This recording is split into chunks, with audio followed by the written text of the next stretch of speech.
L'intégration de la conscience supramentale ne libère pas l'individu de la programmation. Ce que ça fait en réalité, c'est que ça altère la programmation que vivait jusqu'alors l'individu lorsqu'il était assujetti à des forces involutives, c'est-à-dire des forces relatives à du mémoriel, du plan astral et des informations archivées. Donc, autrement dit, la conscience supramentale fait éclater des formes anciennes, mais lorsqu'il fait éclater des formes anciennes, il va en générer d'une manière créative qui sont amenées dans la conscience de l'individu d'une manière instantanée, immédiate. Donc, autrement dit, la conscience supramentale va générer une programmation qui s'effectue dans le ici maintenant, qui est spontanée, mais qui va quand même codifier l'individu par rapport à certains types de pensées et qui va l'amener dans une direction. Et ça, c'est un élément important à aborder parce qu'en réalité, l'intégration de la conscience supramentale ne rend pas libre de la programmation. Autrement dit, l'individu qui intègre une conscience supramentale, il subit une forme de programmation subtile qui se subtilise, qui remplace la programmation évolutive. Donc, autrement dit, c'est comme quelqu'un qui fonctionnait avec du Internet basse vitesse, puis à un moment donné, il tombe sur la haute vitesse. Or, il est toujours connecté avec le réseau Internet. C'est juste que sa connexion qu'il a avec le réseau lui permet de télécharger davantage d'informations. Et la particularité de la conscience supramentale, c'est une optimisation de l'individu en tant qu'ego, en tant que canal, réceptacle d'informations, pour l'amener à passer à la haute vitesse sur le plan psychique, c'est-à-dire une capacité plus grande de réception d'informations à caractère évolutif qui va lui permettre d'être transfiguré, transformé dans une dynamique de l'optimisation perpétuelle. Dans le domaine de l'informatique, vous avez, par exemple, la loi de Moore, qui fait en sorte qu'au 18 mois, la quantité de données qui peuvent être entreposées, par exemple, sur un disque dur va augmenter, va est supposé doubler, là. En tout cas, ça augmente d'une manière significative. Et la conscience supramentale, c'est le même principe. C'est une optimisation au fil du temps de l'individu en tant que support. Mais là, c'est pas en tant que support des mémoires. La fonction de la conscience supramentale, lorsqu'elle œuvre pour modifier, altérer l'individu, donc le transfigurer psychiquement, c'est pour l'amener à être capable de travailler à l'unisson avec une programmation qui est générée dans l'instantanéité du moment présent à partir d'un état de vide, de réflexion connu par l'ego, mais qui laisse place à un déploiement de son intériorité qui va pouvoir rayonner à son extérieur à travers sa capacité de laisser circuler l'énergie créative, la laisser pulser à travers lui, la laisser effectuer son travail sans qu'il interfère à travers des mécanismes psychologiques, dont par exemple la réflexion, l'analyse, l'esprit de calcul. Travailler avec la vibration supramentale est très difficile parce que tant que l'ego est en puissance, tant que l'ego veut contrôler, tant que l'ego est orgueilleux, tant que l'ego veut avoir raison, tant que l'ego a des choses à perdre, tant que l'ego a des choses à gagner, ça va faire interférence. Un ego, par exemple, qui est pauvre, ben lui peut avoir peur de ne pas avoir d'argent. Puis un ego qui est riche, ou le même ego qui devient riche, lui, sa peur, c'est de perdre ce qu'il a. Donc, il a beaucoup d'argent, il a peur de perdre, puis l'autre, il n'en a pas, puis il a peur de ne pas en avoir.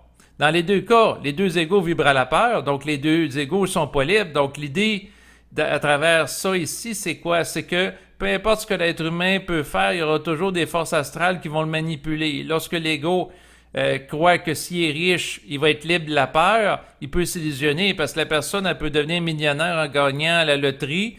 Or, si la personne, une fois qu'elle devient très riche, elle tombe dans un état de stagnation évolutive parce qu'elle n'a plus besoin de travailler et puis elle passe son temps dans sa maison de luxe à boire des breuvages alcoolisés couchés sur le matelas à côté d'une piscine.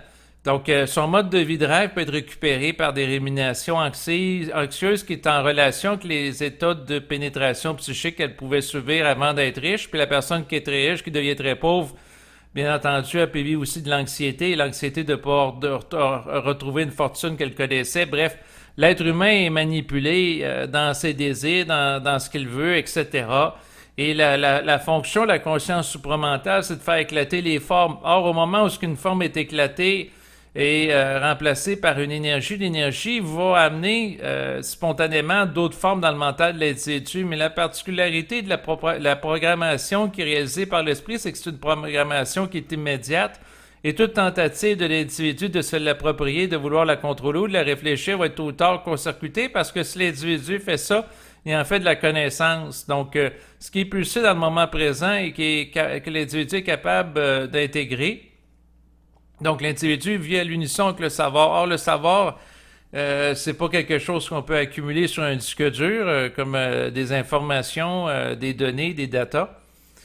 Donc, le savoir, à la différence de la sagesse, c'est quelque chose qui peut générer dans le moment présent en fonction de la capacité de réceptivité psychique de l'individu. Et pour avoir la réceptibilité psychique, l'individu doit être capable d'être ouvert d'esprit. Et pour pouvoir être ouvert d'esprit, il doit être fluide dans le sens être disponible à l'information qui vient. Donc, autrement dit, il doit être capable d'être à l'écoute de la dimension intérieure de lui, donc la dimension intuitive, de la dimension réelle qu'il porte en lui. Mais tout ça pour dire qu'en réalité, quelqu'un qui passe d'une conscience involutive à évolutive, c'est pas qu'il subit plus de programmation, c'est que la programmation qu'il subissait est remplacée par une autre plus subtile, tout simplement. C'est un changement. La nature a horreur du vide. Et même si on dit que l'individu qui est libre du plan astral œuvre à partir d'un état de vide mental, ben dans le vide mental, il y a quand même des éléments informatifs qui vont émerger au sein de lui, c'est-à-dire le savoir intérieur qui peut pulser en son centre un peu à l'image d'un soleil, mais quand même la pulsation informationnelle que l'individu va capter sur le plan de la pensée. Eh bien, à ce moment-là, on peut dire dans un sens que c'est une intelligence qui provient d'un vide de forme par rapport au manifeste, mais il y a quand même des formes embryonnaires qu'il va capter qui sont générées à partir d'une dimension non manifeste de lui-même sur laquelle il peut se connecter. Donc, tout ça pour dire quoi? Tout ça pour dire qu'en réalité, l'idée d'être libre de la programmation, en réalité, c'est quelque chose d'illusoire parce que l'individu a toujours à composer que la programmation. Dans certains cas, il peut osciller. Il peut osciller entre une programmation évolutive. Il peut faire le yo-yo entre les deux. Donc, on peut le voir, par exemple, au sein de certaines personnes. Donc, il y a certaines personnes qui, par exemple, vont faire des thérapies pour arrêter de consommer de la drogue, de la cocaïne, de la morphine, de l'alcool, la cigarette, peu importe. Et à un moment donné, la personne, dans un moment de montant en puissance de volonté, elle dit « ça suffit, ça arrête ». Puis là, il y a une vibration qui passe. Donc, une énergie qui cherche à déloger l'attachement à la substance qui occasionne une dépendance. Puis un peu plus tard, la personne elle se fait récupérer par l'astral parce que, bon, elle a une journée difficile au travail, elle s'est fait engueuler par des clients, ou ça va moins bien avec son couple, ça va moins bien avec sa femme, ça va moins bien avec son enfant.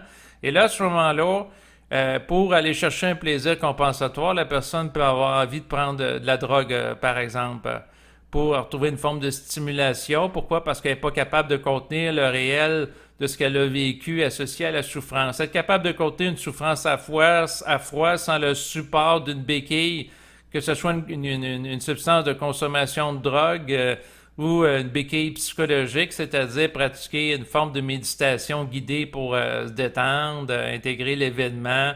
Il y a des formes de méditation pleine conscience qui, dans certains cas, peuvent, pour certaines personnes, se substituer à de la médication, des antidépresseurs ou carrément de la drogue que la personne prend. Mais c'est sûr que le point qui doit être dit ici, c'est que compter l'énergie supramentale, c'est pas évident, puis composer avec elle par rapport à l'oscillation des événements de la vie, des contrariétés du quotidien, ça ne l'est pas. Qu'est-ce que tout ça pour dire quoi?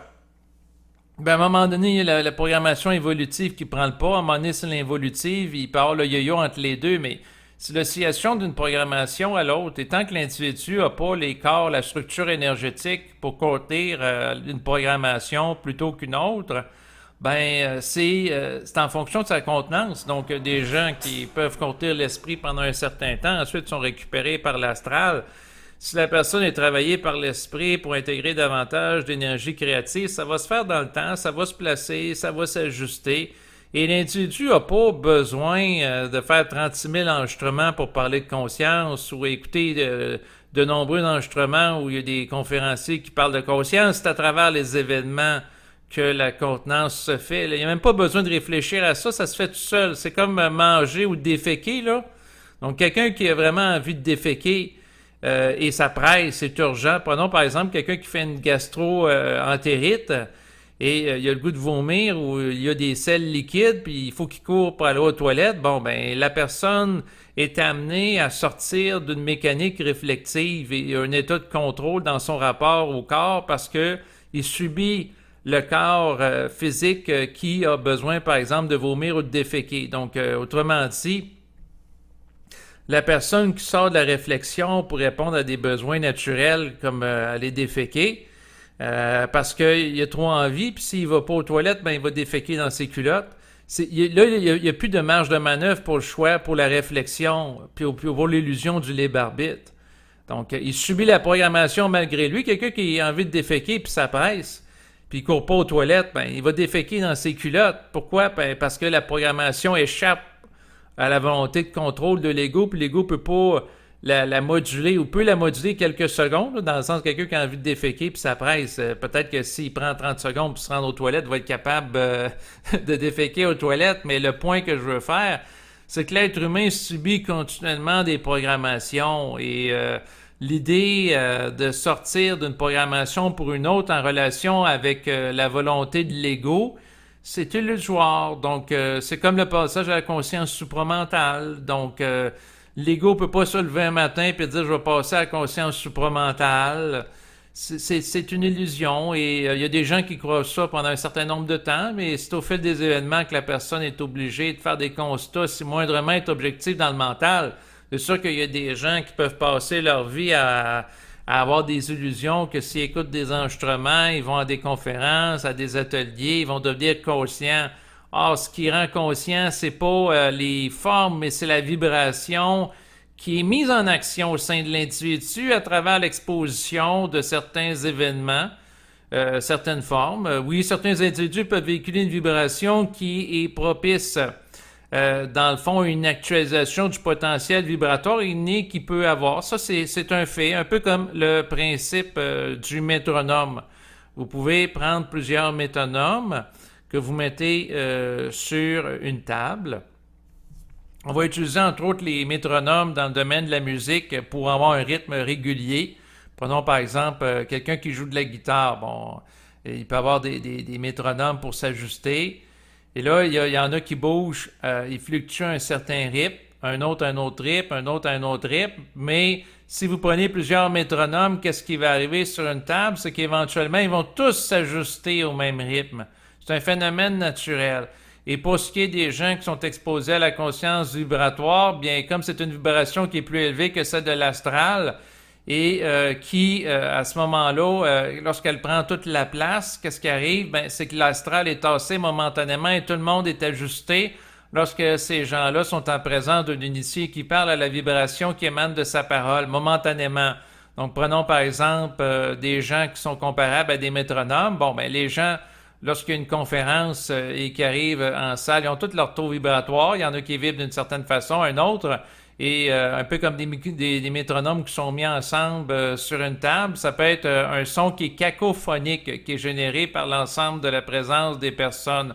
Or, si un initié qui parle, qui génère une vibration qui va interférer sur l'ensemble des vibrations qui sont générées par les différents métronomes en activité, éventuellement, il y aura une harmonisation psychique qui va se produire, qui va faire en sorte que l'ensemble des métronomes vont vibrer au même diapason. Donc, ils vont être sur la même longueur d'onde. Un peu comme plusieurs métronomes dépareillés sur une table qui, au fil du temps, eh bien, à ce moment-là, il y a un phénomène qui se produit ou qui vont tous vibrer à l'unisson. Pourquoi? Ben, parce que les différents métronomes vont s'ajuster à une fréquence. Il y a un phénomène d'harmonisation qui se fait naturellement et c'est la même chose pour les êtres humains, c'est-à-dire que les êtres humains sont appelés à s'harmoniser à plus haute fréquence psychique Pourquoi? Parce que la plus haute fréquence psychique a l'autorité du taux vibratoire. L'autorité du taux vibratoire, qu'est-ce que ça fait? Ben, ça déloge le taux vibratoire qui est plus bas, les entités astrales qui s'y rattachent, le mémoriel, tous les éléments qui font parasitage, qui font obstruction, pour nettoyer ça. Or, la problématique, c'est quoi? Ben, c'est que quelqu'un qui baigne dans une vibration momentanément, un peu comme quelqu'un qui va dans une salle puis tous les métronomes vivent au même rythme, c'est facile de se syntoniser à eux parce que la personne bénéficie de la force du groupe, la force de la vibration en présence. Or, si elle se retrouve tout seule puis elle se met à réfléchir, ben, elle peut se désynchroniser par rapport à l'état d'harmonie vibratoire. Et c'est la même chose pour l'individu isolé qui a à composer avec une intégration d'une conscience supramentale. Le défi, c'est quoi? Ben, c'est que la personne s'écoute puis elle suit sa vibration. Or, elle ne sera pas supportée, à moins qu'il y ait une conférence. Je crois qu'il n'y en a plus vraiment au moment où je vous parle, en 2023, où c'est très rare, là, des conférences. En tout cas, peu importe s'il y en a ou pas des conférences qui permettent d'ajuster la vibration. Bon, l'objet de l'enregistrement, c'est pas faire de recherche ou d'enquête là, par rapport à ça, mais c'est d'illustrer un principe. Le principe est que, à quelque part, l'ego peut vouloir être libre de la programmation, mais en réalité, ce qu'il doit comprendre, c'est que s'il n'est pas mis en action par l'astral, à travers ses pensées, à travers ses actions, c'est parce qu'il va être mis en action par l'esprit. Parce que l'ego, s'il est libre de la programmation astrale, puis il est toujours vivant dans un corps physique, il doit être mis en action en relation avec un principe énergétique. La particularité de la réalité dans laquelle on vit, c'est que à la base, toutes les pensées qui peuvent exister ont été générées par de l'énergie qui provient de l'esprit, donc le plan nouménal, et par des gens qui ont initié des idées nouvelles créatives. Par la suite, qu'est-ce qui est arrivé? Il y a des gens qui ont réfléchi ça, ils les ont intégrés, ils en ont fait du bagage mémoriel. Ils ont créé des formes, ça l'a alourdi. Donc, une programmation qui a été générée suite à la programmation d'origine. Et si la programmation mémorielle s'alourdit, ben, l'individu devient de plus en plus coupé de sa programmation d'origine. Or, le déphasage entre les deux peut amener l'individu à s'alourdir, sombrer dans la dépression, avoir des idées sombres, voire suicidaires. Ensuite, l'individu peut être pris avec des problèmes d'anxiété, des problèmes de dépression multiples au cours de sa vie, ainsi de suite. Pourquoi? Parce qu'il est coupé de sa lumière. Quelqu'un qui pulse à sa lumière et qui bénéficie d'une intelligence créative, il ne sera pas dépressif. Il ne sera pas anxieux. Il ne sera pas angoissé par l'existence. Pourquoi? Parce qu'il ne sera pas en affiliation psychique avec l'astral, le mémoriel qui permet ça. Autrement dit, quelqu'un qui vit d'une intelligence créative va expérimenter ce que certains psychologues appellent le phénomène du flow. Donc, autrement dit, un phénomène où ce que la personne est en phase avec elle-même. Donc, certains vont parler d'état de transe léger que la personne peut connaître, où ce qu'elle va perdre la notion du temps et de l'espace parce qu'elle va être toute là dans ce qu'elle fait, elle va être totalement dans le moment présent. Et quand la personne est toute là et est au-delà d'une conscience réflexive, c'est là qu'elle peut émettre une parole vibratoire qui va générer des idées nouvelles, des actions nouvelles et qui éventuellement peut être récupérée par des forces astrales qui sont dissociées d'une relation directe et transparente avec la source. Donc, et qui peuvent récupérer l'information contre l'individu ou contre la société. Donc, un peu à l'image d'un avocat qui va dire tout ce que vous allez dire peut être retenu contre vous. Et c'est le jeu de l'astral, c'est de récupérer l'intelligence de ceux qui sont en contact avec l'esprit pour manipuler et dominer, étant donné que les gens affiliés à l'astral ou au mémoriel du passé ne sont pas capables de s'auto-générer sur le plan créatif. Pourquoi? Parce qu'ils sont coupés de leur lumière. Pourquoi? Parce que l'esprit ne les pénètre pas. Pourquoi? Parce qu'ils ne sont pas, dans le fond, dans certains cas, ils n'ont pas les corps d'énergie pour contenir trop de lumière. Fait que c'est un cercle vicieux et insidieux. La personne elle se comporte comme une parasite de l'énergie vitale et de la créativité des autres parce qu'elle n'est pas capable de la générer par elle-même, la créativité. Mais on ne peut pas la blâmer de ne pas être capable de la générer parce qu'elle n'est pas assez ajustée sur le plan vibratoire, puis elle n'a pas la contenance de l'énergie, elle n'est pas capable de l'assumer. Donc, puis pour qu'elle soit capable de l'assumer, il faut qu'elle soit pénétrée par l'esprit. Or, un individu ne peut pas le décider, puis un individu ne peut pas décider à la place de l'autre. Donc, c'est plein de cercles vicieux. Quand on regarde la société, c'est comme quelqu'un est inconscient parce qu'il ne peut pas être autrement, parce qu'il n'a pas la capacité de contenir l'énergie de la conscience. Et à ce moment-là, que faire? Ben, c'est de s'occuper de ses affaires. Et lorsque la personne vivra des chocs de vie en relation avec la pénétration d'énergie de l'esprit, là, c'est possible que la personne change à un second niveau. Mais on ne peut pas le décider pour son voisin, ni même pour les politiciens qui nous dirigent. Chaque chose en son temps. Et l'intelligence, c'est quoi? C'est d'être capable de contenir le temps de sa relation avec le collectif, d'observer les choses, de s'occuper de soi et de s'écouter, même si des fois on peut avoir des idées qui sortent de l'ordinaire, qui peuvent paraître aux autres farfelues. Donc, c'est de vivre à son rythme. Donc, c'est-à-dire que l'individu a un programme qui est individué, qui est en relation avec l'énergie créative lorsqu'il est en contact avec lui, qui l'habite.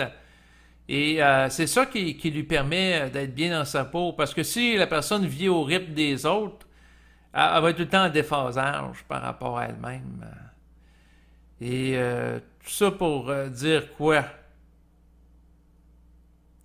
Oui, le salut ne viendra pas dans la libération de la programmation. Ça, c'est une illusion. C'est comme la personne qui dit quand que dans 200 vies, je vais être libre de la réincarnation, projeté sur l'horizon du monde que la liberté va venir à un moment donné.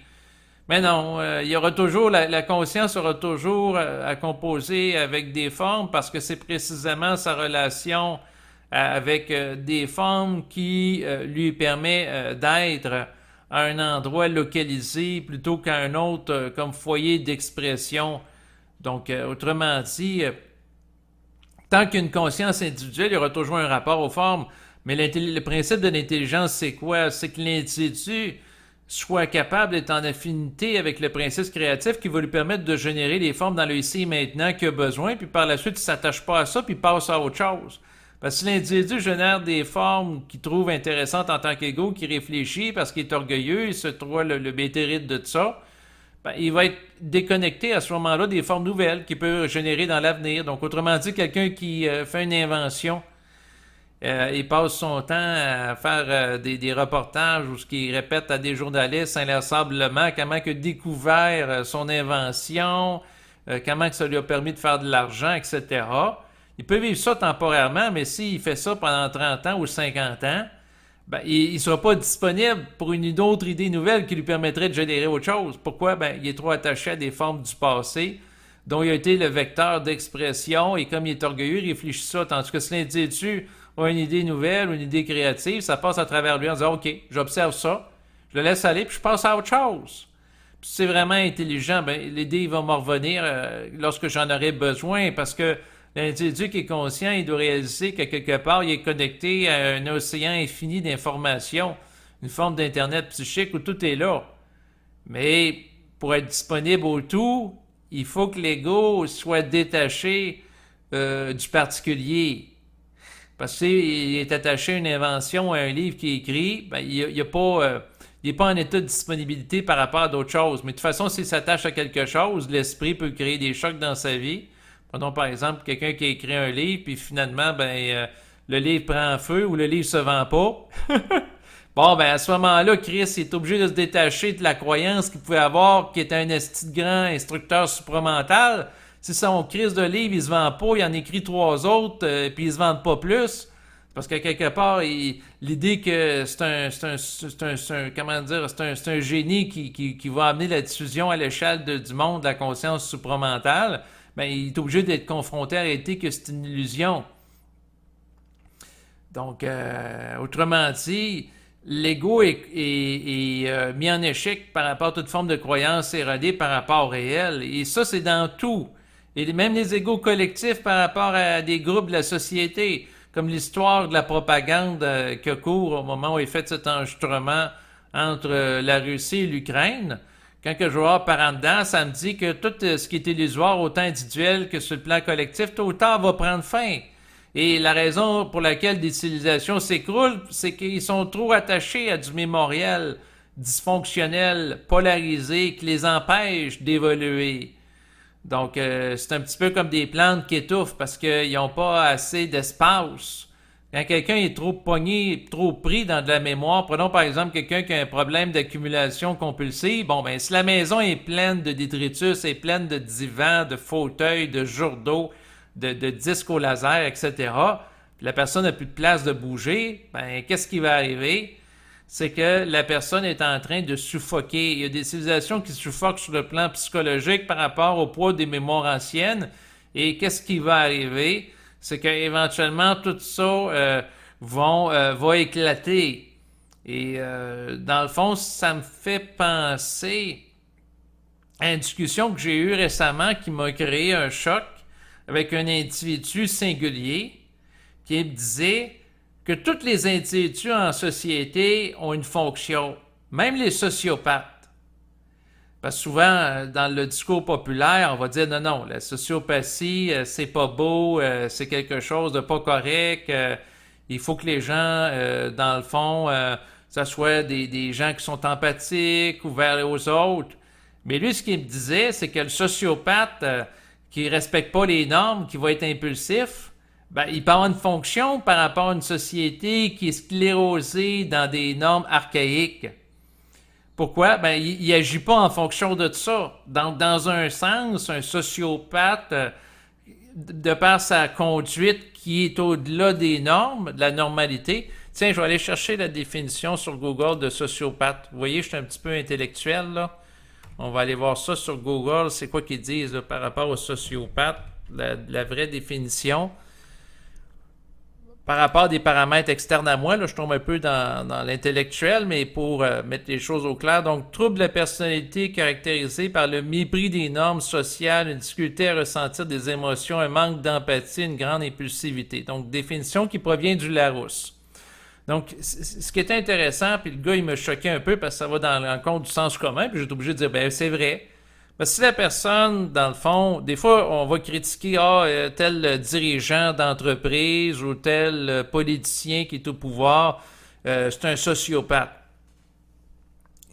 Qu'est-ce qu'on entend par sociopathe? Donc, des gens qui méprisent des normes sociales. C'est sûr que si tout le monde sont sclérosés dans une moralité sociale qui les empêche de bouger ou de se mettre en action, parce que tout le monde veut être beau, tout le monde veut être gentil, ben, les sociopathes, à ce moment-là, ils ont une fonction en suivant pas les normes, ben, ils amènent les gens à réaliser qu'à quelque part, ils peuvent vivre au-delà de la forme, à travers une forme d'impulsivité. Certes, sur le plan moral, c'est pas nécessairement souhaitable des gens qui manquent d'empathie, qui sont impulsifs, puis dans certains cas, ils peuvent être violents, commettre des crimes, ils peuvent tuer du monde, et ainsi de suite. Mais d'un autre côté, ces gens-là forcent les gens d'une majorité qui peut être confortable par rapport à certaines normes, certaines croyances, d'être en état d'éveil. Autrement dit, le potentiel chaotique des sociopathes pour une civilisation force aux individus de la civilisation de ne pas s'endormir dans la croyance que certaines normes, certaines coutumes doivent être considérées comme des absolus. Parce que les sociopathes viennent relativiser cette importance-là dans le sens qu'ils ne respectent pas. Donc, quand j'avais discuté avec une personne, il m'avait sorti ça dans la discussion, j'ai été comme surpris. Et il m'a fait réaliser qu'en effet, les sociopathes font pas les choses que certaines autres personnes. Fait qu'au niveau de l'ingénierie sociale, le sociopathe peut avoir une fonction de maintenir une population à quelque part en éveil parce qu'elle ne répondait pas à certains stéréotypes et normes sociales. Donc, c'est intéressant à regarder. Parce que des fois, on regarde des choses puis on dit tel comportement, ben, il n'y a pas d'allure, il n'y a pas de bon sens. Mais dans certaines situations, ça peut être utile.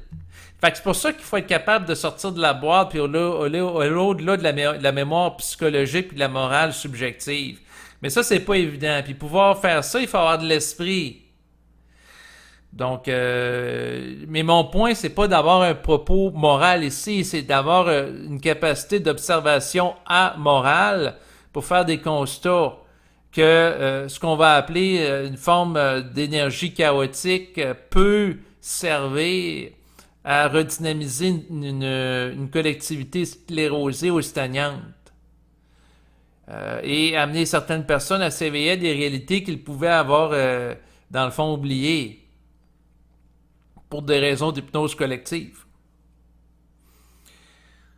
Donc, c'est sûr que dans un sens, on regarde ça puis on peut dire, ben, le sociopathe crée une forme de mouvement qui n'est pas régi par des formes relatives à du passé, ce qu'on va appeler de la sagesse ou de la philosophie, de l'amour de la sagesse.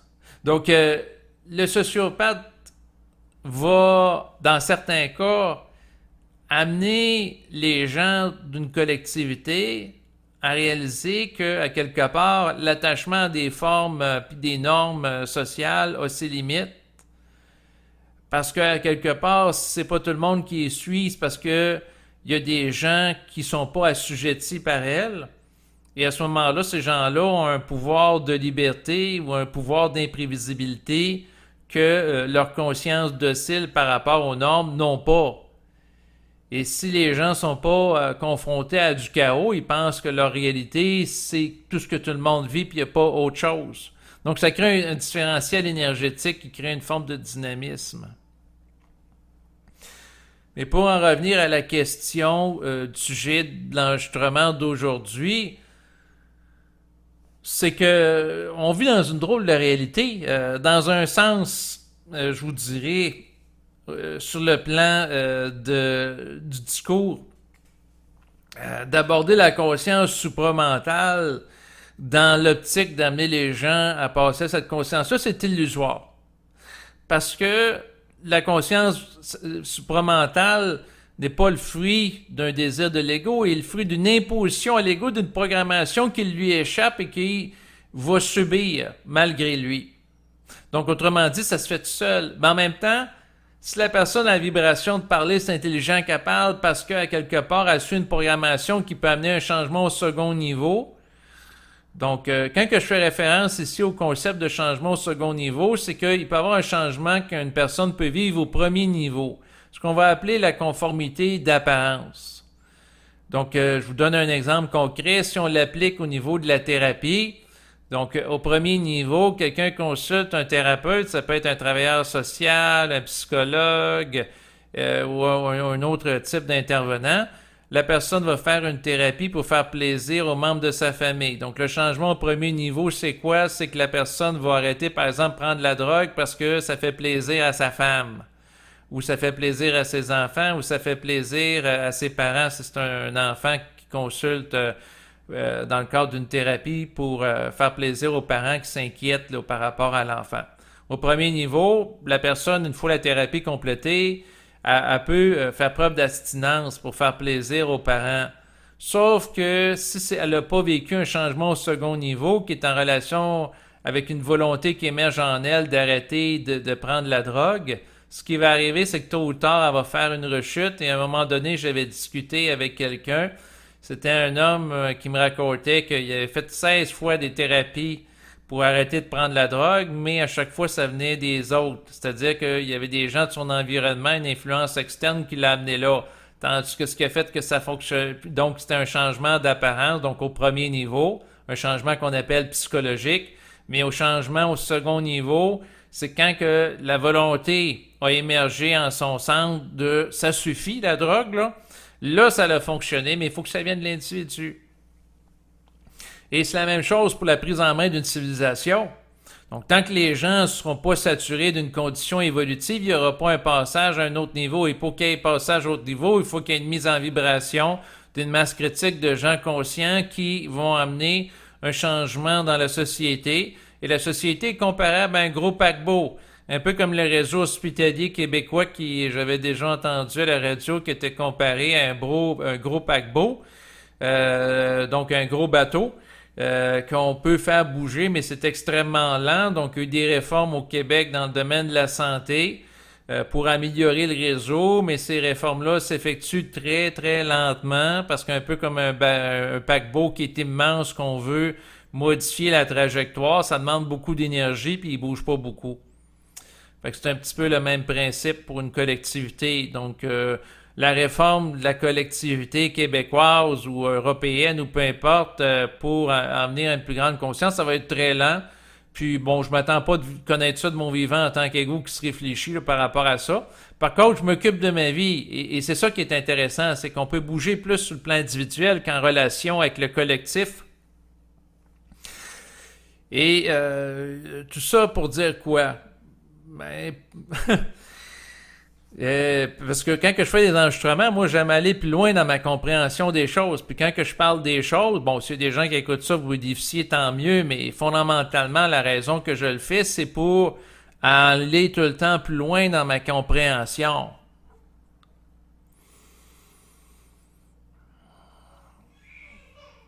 Donc, ça pour aller où? Ben, en fait, ce que ça me dit intérieurement, si je le prends au niveau de l'esprit, je peux me mettre en mode canalisation. J'aurais pas besoin, en tant qu'ego, de vouloir pousser quelque chose. Je vais me connecter à quelque chose qui va m'amener à parler tout seul. Parce que des fois, en tant qu'ego, on peut vouloir aller plus loin, il y a un désir.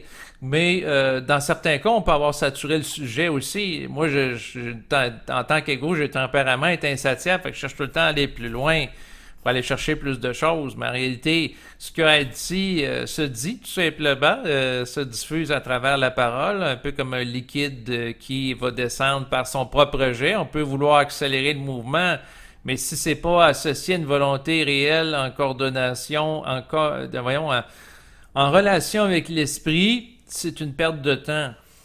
Mais pour ce qui est de la question de la liberté de la forme, ben, c'est de ne pas être attaché par la forme dans un sens qui fait qu'on est libre, mais si on est libre de certaines formes, c'est parce qu'à quelque part, en parlant, on utilise des mots, des formes, on va émettre des phrases, des vibrations, donc on émet d'autres choses. Autrement dit, l'essence du propos est très simple.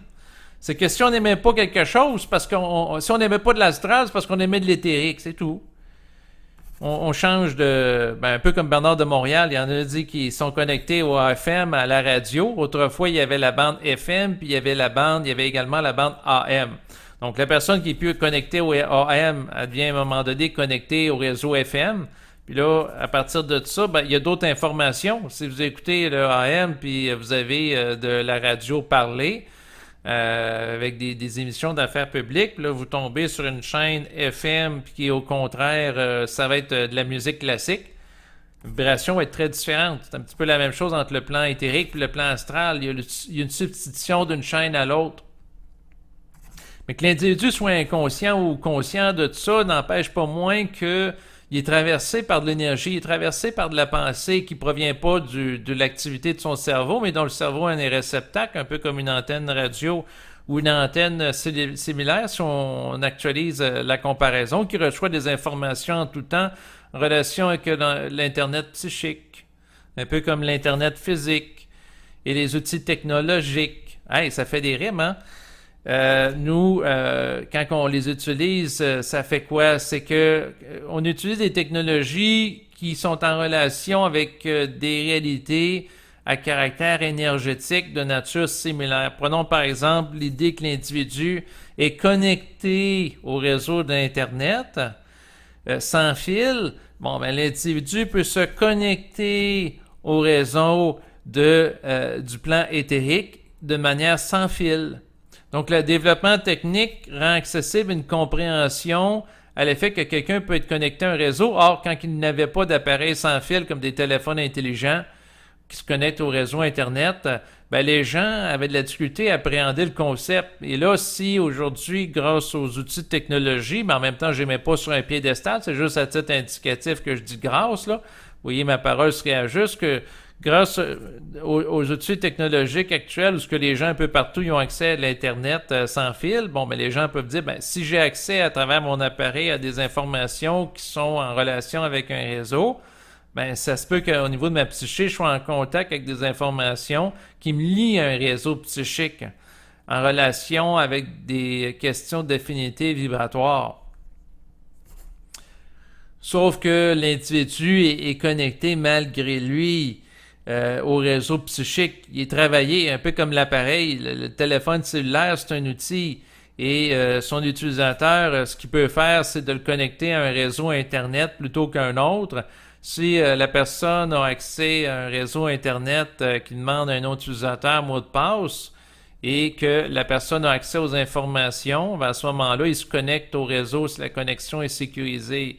Et au niveau de l'esprit, c'est la même chose, c'est-à-dire la connexion en relation avec l'esprit est sécurisée par la contrepartie cosmique de l'individu, ce qu'on pourrait appeler le double éthérique, qui peut exercer des retenues d'informations. Donc un ego peut vouloir se connecter à un réseau d'Internet psychique, un peu comme un ego sur le plan physique peut dire, ben, je vais me connecter sur Internet pour avoir l'information sur comment devenir multimillionnaire. Et l'individu peut se connecter sur l'Internet psychique, c'est-à-dire le réseau éthérique, mais son ajusteur de pensée, son esprit peut bloquer à ce moment-là l'accès à l'information qui lui permettrait, par exemple, de devenir multimillionnaire si l'esprit juge que c'est pas le temps, et ainsi de suite. Mais l'esprit ne fera pas un blocage de l'information pour des raisons de contrarier subjectivement l'ego, mais pour des raisons d'évolution. Si l'esprit évalue que l'ego va devenir trop orgueilleux s'il devient multimillionnaire, ben, il n'aura pas accès à l'information. Mais l'esprit ne cherchera pas à faire ça pour nuire à l'ego, mais tout simplement l'amener à suivre une trajectoire évolutive préprogrammée pour lui qui n'est pas inférée par l'astral, qui peut lui faire désirer de devancer son temps ou d'avoir des choses qui n'est pas objectivement souhaitable qu'il le tienne, parce que s'il devient trop rapidement multimillionnaire alors qu'il n'a pas fini sa transition psychique, à ce moment-là, il va être un multimillionnaire orgueilleux. Donc, ça va être un ego qui va être dominant, puis il va peut-être se comporter précisément comme les millionnaires sociopathes qu'il va critiquer avec des lanceurs d'alerte sur les réseaux sociaux, en disant, regardez, ces gens-là sont pas corrects. Mais oui, mais Chris, ils sont pas ajustés vibratoirement. Puis là, l'ego peut poser la question, pourquoi que lui, il est super riche, puis moi, Chris, je suis dans la merde? Puis l'esprit peut lui dire, ben, pour des raisons d'évolution, il est en contact avec de l'argent. Mais toi, pour des raisons d'évolution, puis comme tu es capable de contenir plus de contenance, tu vas être travaillé par nous autres. Puis là, l'ego peut dire, ben c'est injuste, moi aussi je veux rester inconscient et multimillionnaire, sauf que l'esprit va dire, c'est pas toi qui choisis les règles du jeu, et la programmation qu'on impose a préséance sur celle astrale, car elle est supportée par une vibration plus haute. Donc, autrement dit, ça s'impose à toi, et tous les gens qui se conscientisent se font imposer une programmation malgré eux. Donc, autrement dit, la conscience vibratoire, c'est pas quelque chose qui se décide d'y avoir accès par l'ego, c'est pas l'objet du désir de l'ego, c'est une imposition qui se fait dans son temps. Et la particularité de tout ça, quand on la regarde avec un ego réflectif, on peut dire que c'est très injuste. On peut parler avec une personne, par exemple, elle est rendue à 70 ans, Chris a passé 30 ans de sa vie à méditer à raison de 20 minutes par jour sur la lumière et l'amour, puis les méditations guidées avec les anges, la pleine conscience, où la personne, ça fait 30 ans qu'elle va à l'église puis elle va prier, il me semble qu'elle doit mériter quelque chose en proportion, tu sais, avoir un accès haute vitesse à l'Internet qui lui donne accès à une science de l'absolu qui lui permettrait d'être multimillionnaire et être en totale santé, mais non. Il y en a d'autres, Chris, ils passent pas à travers une relation avec la forme pareille, mais ils deviennent très riches ou etc. parce que il y a des lois qui sont par-delà la réflexion qui travaillent l'ego malgré lui. Et si l'ego s'attend trop à les réfléchir ou faire de la comparaison avec les autres en relation avec son orgueil, c'est là que l'ego perd du temps et de l'énergie parce qu'il ne se mêle pas de ses crises d'affaires. Tout ça pour dire quoi? La finalité de l'esprit, c'est pas que l'ego devienne multimillionnaire, c'est que l'ego devienne heureux. Non. Ben oui, dans un sens, devienne heureux dans le sens ajusté vibratoirement à lui, c'est-à-dire dans un état de cohérence psychique, plutôt que dans un état de désordre, donc dans un sens avoir la paix de l'esprit, mais c'est pas heureux subjectivement dans le sens de vivre des montagnes russes émotionnelles qui seraient liées à l'affiliation avec le plan astral, qui serait lié à une forme d'instabilité psychique qui crée une dynamisation temporaire et qu'il n'y ait pas de continuité dans son lien avec l'universalité de la conscience prépersonnelle. Bon, je me suis écouté un peu parler, là. Des fois, je donne une dimension très technique aux mots. Là, je vais arrêter de me regarder. Je vais regarder ce que l'esprit me dit par rapport à la question de la forme.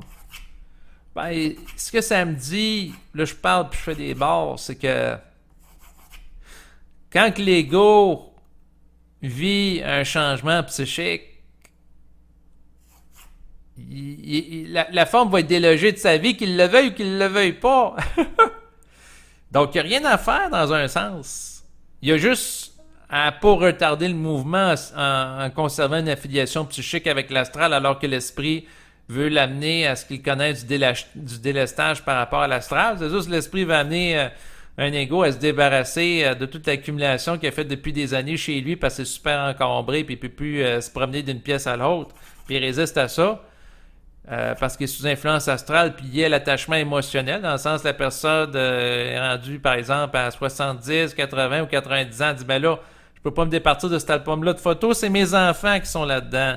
Ensuite, je peux pas me départir de cette peinture-là, c'est mon enfant qui a fait ça. Ensuite, je peux pas me départir de ce meuble-là, j'ai eu ça à mon mariage, je peux pas me départir par la suite de ce bibelot-là, j'ai eu ça en cadeau de mon employeur. Je peux pas me départir du souvenir de voyage que ma tante m'avait envoyé parce que cette tante-là est morte et est importante pour moi. Fait que, tant que l'ego il y a une retenue en relation avec la filiation psychique à du mémoriel, il n'y a pas de place pour du nouveau. Puis à ce moment-là, ce qui peut arriver, c'est quoi? Ben, c'est que l'esprit crée un concours de circonstances pour des raisons de programmation où ce que la maison prend feu. Puis là, à ce moment-là, l'ego, il n'a pas choisi, mais il vit le détachement par rapport à l'ensemble de ses formes. Sauf que ça peut être extrêmement souffrant parce que c'est un deuil immense qu'il va vivre, au lieu de le vivre à mesure en jetant aux poubelles ce qui est plus utile. La conscience de l'esprit aussi, quand elle travaille l'individu pour l'optimiser, elle va chercher à amener l'individu à être léger des mémoires anciennes. Pourquoi? Parce que les mémoires anciennes empêchent l'articulation au nouveau. C'est très simple. C'est un petit peu le même principe que tant que l'individu est arrivé à être nourri par le cellulaire, il n'est pas nourri par son esprit et la problématique et les enjeux de l'époque actuelle, c'est que l'ego, il doit être entre autres capable de reconnaître la nécessité. Bon, quelqu'un peut avoir une maison qui passe au feu, puis à ce moment-là, il est libre de l'attachement au passé parce que c'est imposé à lui. C'est sûr qu'il va avoir de la peine, là, si la personne a perdu. Quand que mon enfant est né, il y avait un trousseau de baptême, là, il était beau, là, il était blanc, là, avec une petite cape, là, il n'y a plus ça.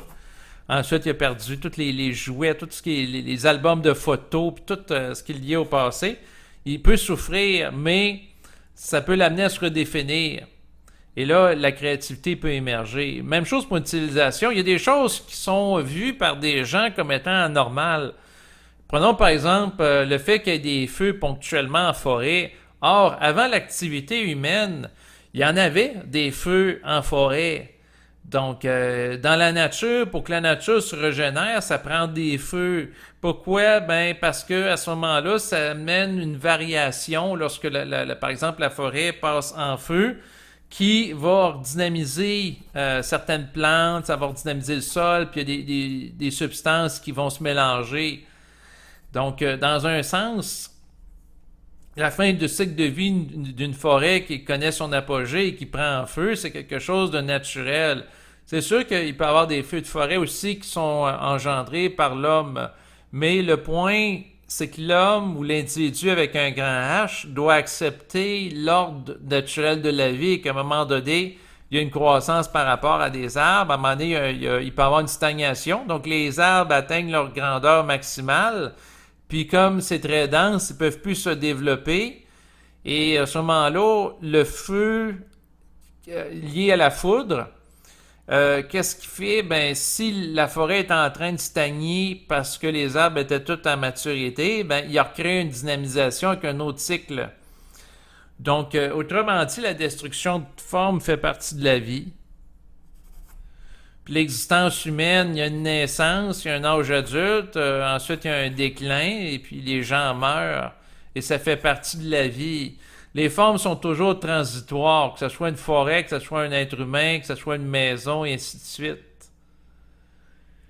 Et le principe de l'intelligence et du renouvellement créatif, c'est de composer avec l'impermanence des formes qui va être propice à une dynamisation de l'individu en relation avec sa capacité de sa conscience de se mettre en interface avec son environnement pour être en contact avec l'intelligence créative qui génère le phénomène de la vie à travers la dynamisation de l'impermanence. Bon, je pense que j'ai dit plusieurs choses dans le cadre de cet enregistrement, mais je pourrais parler encore. C'est moi qui veux parler, hein? Euh, Parce que là, je regarde, là, au niveau vibratoire, est-ce que j'ai d'autres choses à rajouter?